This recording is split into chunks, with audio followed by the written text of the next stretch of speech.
As we've been talking about taking church outside the walls of the church buildings, we ask ourselves, so what?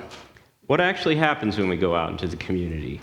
And so we thought that maybe a good example or a good way to demonstrate that is to talk about an example. Everybody likes examples, so I'll give you one from my life. So there's a ministry that I participate in, and it's called SAWS. That's S-A-W-S, and it's Servants at Work. So the founder of the organization gave me a short breakdown of what SAWS is all about, and this is what he wrote. SAWS, Inc. is an ecumenical nonprofit that builds personal wheelchair ramps in 70 Indiana counties for low-income people trapped by their disabilities. So to date, they have built well over 5,000 mobility ramps throughout the state, and they've even branched out into other states at this point. So I'll be honest, there was a word in there that I had to look up, and it was ecumenical, which means promoting or tending toward worldwide Christian unity or cooperation, which is perfect, isn't it? Worldwide Christian community and cooperation is one of the reasons that we're called to take church outside the walls of the church building. So in case it's still not totally clear what SAWS does, we have a network of small groups throughout Indiana that are led by the central hub located in Zionsville. And people who are experiencing mobility issues can go to the website and apply for a wheelchair ramp. And if they're approved, SAWS provides the material completely free, and the groups provide the labor also completely free. And the income criteria is not terribly restrictive, so a very high percentage of applicants are actually approved.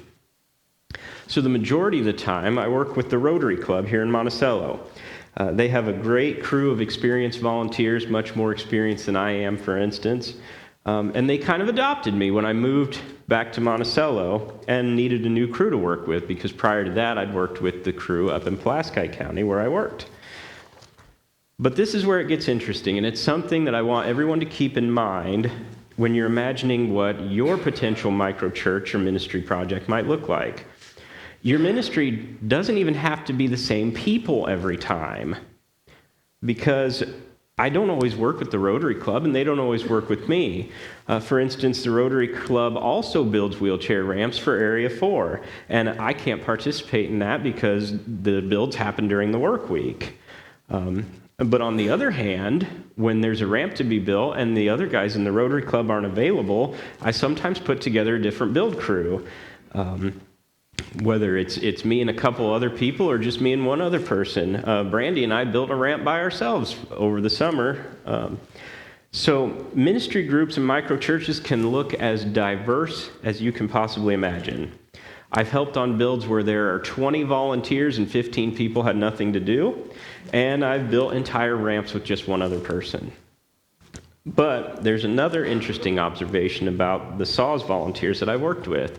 So I serve as a project manager with SAWS, meaning that I order material. Well, I put in the material that we need to order and all that good stuff, and kind of see the project from start to end. And one of the things that we're supposed to do at the end of the ramp is gather all the volunteers together on or around the ramp and take a picture to send back to headquarters. And every time I say, "Okay, guys, let's take a picture and send it to headquarters," everybody's gone. They just disappear. They evaporate into thin air. They don't give their time and talents for recognition. They do it because they care about their community and the people in it. And because of their work, people in our very own community are able to regain some independence. And for some people, this simple ramp is the only thing that enables them to even leave their homes. So I'm not sharing this story to brag or to raise awareness about SAWS. I'm telling you this because it's a huge success story of someone who identified a need in his community and started a small team to fill that need. Sometimes all it takes is one person to say, there are several people in this community who could use this service, let's give it to them. And it can just balloon from there.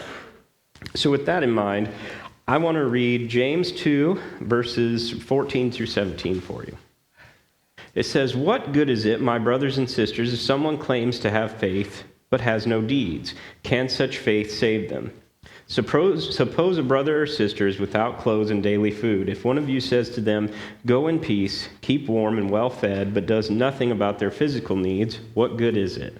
In the same way, faith by itself, if it is not accompanied by action, is dead. The inherited church is not the be-all, end-all embodiment of faith. It's half of it. We come to the church services, to learn how to do the Lord's work more effectively.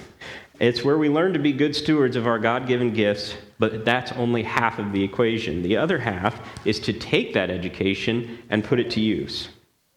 A microchurch or a ministry group doesn't have to be a Bible study, like Luke said, although it certainly can be. If that's what the Lord's calling you to do, that it can be a Bible study. There's nothing wrong with that, but that's not the only option. In fact, microchurch may not even be the best name for this type of ministry. That makes it sound like it's a miniature version of what we're doing right now, where there's singing and liturgy and communion and sermons, and it certainly can be, but really a microchurch is a space to do the Lord's work or to support each other in doing the Lord's work. We have to recognize that the possibilities are just endless here. A microchurch can just be a group of people who want to do what Jesus tells us to do together. Jesus emphasized the commandment to love our neighbors, so as long as you're loving your neighbors, you're not boxed in by any traditional idea of what church has to be.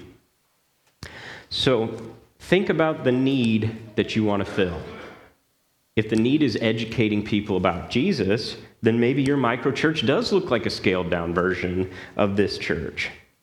But your need may be that someone requires a mobility ramp, so your microchurch might end up looking more like a construction site than a church. So another point to take from my Saw's example is that you don't even necessarily have to establish a new group. You can join one that already exists. But the main idea is for each person to move outside the walls of the church, to disciple others outside the walls of the church. So in the scripture reading, James is saying, in a nutshell, what does it matter if you say you have faith, but you won't do the other half of what Jesus tells you to do?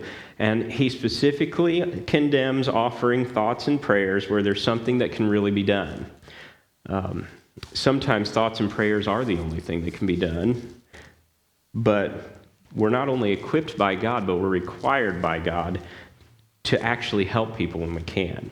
And this congregation has proved over and over again to be really good at that. So let's keep the streak going. So as we take this idea of faith and deeds one step further, Jesus tells the parable of the sheep and the goats in Matthew 25. And he says that when the Son returns in his glory, he will separate the people from one another like separating sheep from goats. The sheep will be invited to take their heavenly inheritance, and the goats will be turned away. And so Jesus goes on to clarify in verses 35 and 36. For I was hungry, and you gave me something to eat. I was thirsty, and you gave me something to drink. I was a stranger, and you invited me in. I needed clothes, and you clothed me. I was sick, and you looked after me. I was in prison, and you came to visit me. So the people, he says this to the people that are designated as sheep, the people that will inherit the kingdom of heaven. And in the parable, these people are confused. They ask Jesus, well, when did we feed you? When did we give you water? When did we invite you in? When did we clothe you? And when did we look after you when you were sick? And when did we visit you in prison? Because none of us did that. And so Jesus answers in verse 40, truly I tell you, whatever you did for one of the least of these brothers and sisters of mine, you did for me. It's a cycle. So James 2, 14 through 17, which was our scripture reading, illustrates a bond between faith and deeds. It says that if someone claims to have faith but does not help others, that they actually don't have true faith. And we look at the parable of the sheep and the goats to further substantiate this. It said if we turn our backs on our brothers and sisters, we're turning our backs on Christ. And Another point is that Jesus told us the two greatest commandments are as follows: love the Lord your God with all your heart, mind, soul, and strength, and love your neighbor as yourself. But there are a few important words in between that put an indelible bond between those two commandments. What Jesus actually says is, love the Lord your God with all your heart, mind, soul, and strength, and the second is like it: love your neighbor as yourself. This gives the commandments equal importance, and that's why James makes that link between faith and deeds. So if we take James's link between faith and deeds, the parable of the sheep and the goats, and Jesus' assertion of the two greatest commandments, and we line them up side by side, what we end up with looks like a logic problem. So faith without loving your neighbors is not faith. Loving your neighbor is just as important as loving God, and in fact, loving your neighbor is loving God. So to sum that all up in one sentence, loving God gives you the faith to love your neighbors, thereby giving you the ability to love God. That's a loop that we should all aspire to get ourselves caught up in. So establishing a micro-church or a ministry group or a fresh expression or whatever we want to call it can look like anything you can possibly imagine. And it doesn't have to be community service either. Sometimes all it takes is a group of people simply existing in community together. We all have seasons in life where what we need is the love and support of another person. And if you think you can do that, just be there for someone when they need it, there's a place for you in this concept. So take this opportunity to look for ways to love and support your friends and neighbors. Just strive to do it beyond the church walls.